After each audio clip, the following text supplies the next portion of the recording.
Of late, over the last 4 to 5 years, I think we have been seeing a lot of cases where parents comes to us quite flabbergasted that their children are hooked to mobile phones and especially porns. Now, first is we need to analyze from where have all these things come. I will discuss much more details about the current ecosystem and how these need to be addressed.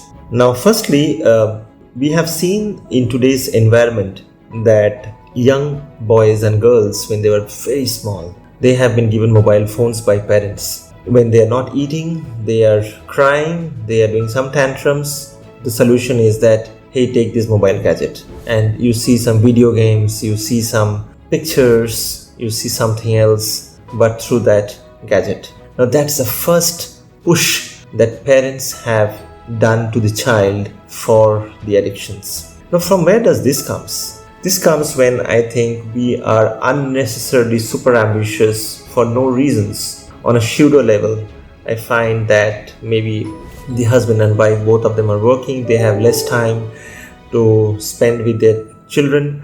They know that whenever they have little bit of time, I think the only thing that they have to do is just pass on some gadgets to their children. Even if they're at work, let the gadget be with the child, so on and so forth. Or maybe the child is with the maid and the maid is seeing something which may not be relevant to the child. The maid gives the gadgets to the child. So if you see that over the last 10-15 years, when these kind of ecosystems have specially evolved in faster cities like Bangalore, Pune, Delhi, etc., their first push is that when for no reasons things have been percolated to the child by the parents, and then the child gradually gets a sweet taste of internet, and especially when internet have become kind of free, the nuisance have definitely increased, and there is where the root started.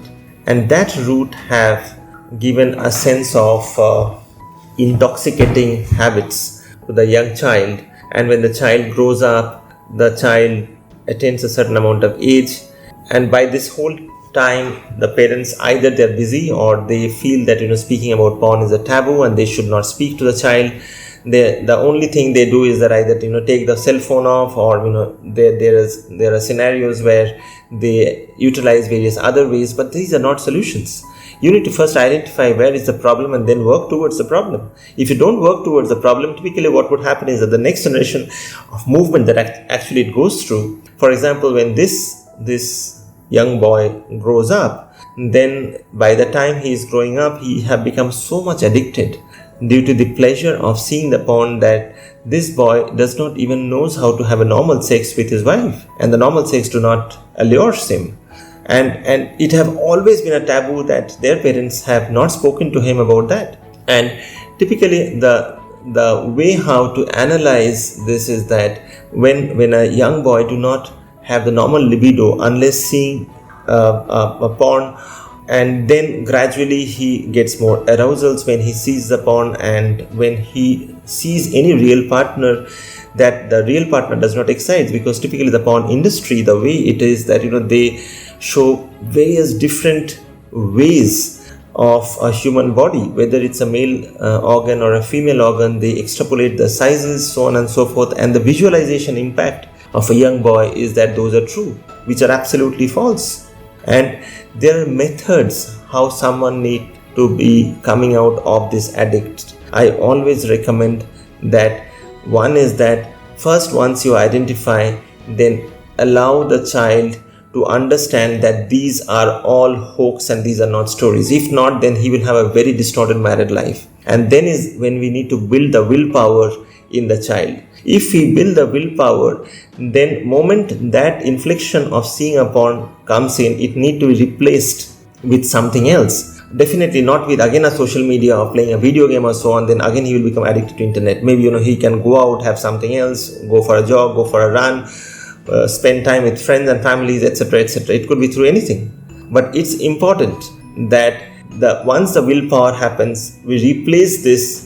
And moment at any point of time he feels that he's slipping down, again we need to work on it. So it's a hand-holding exercise that the young child needs, which we are doing a lot in today's mentoring, when we are doing mentoring to children, because this is much more than inflictions of alcohol. This is much more than inflictions of cigarettes. This is much more than inflictions of drugs, and this is becoming a nuance where it's becoming a nuisance for the children, for their growth, for their depressions. They are under severe scenarios of psychological distortions. We find scenarios where children wants to just go inside a room and stay there alone for some time. When children are stressed, they feel that the urge to masturbate is the only way to release stress. No, it's not true. You can always go out and have a run. That can also release stress for you. So this whole thing evolved more from the perspective of seeing the pawns in today's fast internet environment.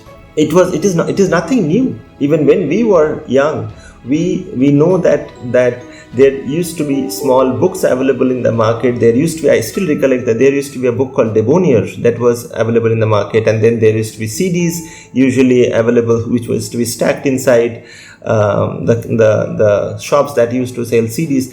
But moment internet came in and it became free for all, high speed internet, then more and more is what children are looking about, and they are getting more into the trap of the whole story, where the dopamine releases moment they think about porn, and that's where they lose concentration. They cannot focus on their studies. They get into depression and many more. So I always urge that parents need to talk to children. They need to understand that this is a serious disease. It needs to be addressed, and it needs to be addressed in a very, very subtle way, and there are methods to get into the same. So I urge all the parents who are suffering into this, reach out to us if you feel appropriate. We will try to work with you and see what best could be done for your children. We have worked with many parents at a very, very confidential level. We understand the importance of confidentiality in this whole storyline when we handle children, and it will be handled in such a way, but it's time that we definitely handle this piece. And if we don't handle this now, the young children, the young boy who will grow up, he will not have a normal life, and that will be much more tormenting for him, and he will feel much more depressed going forward. Thank you so much.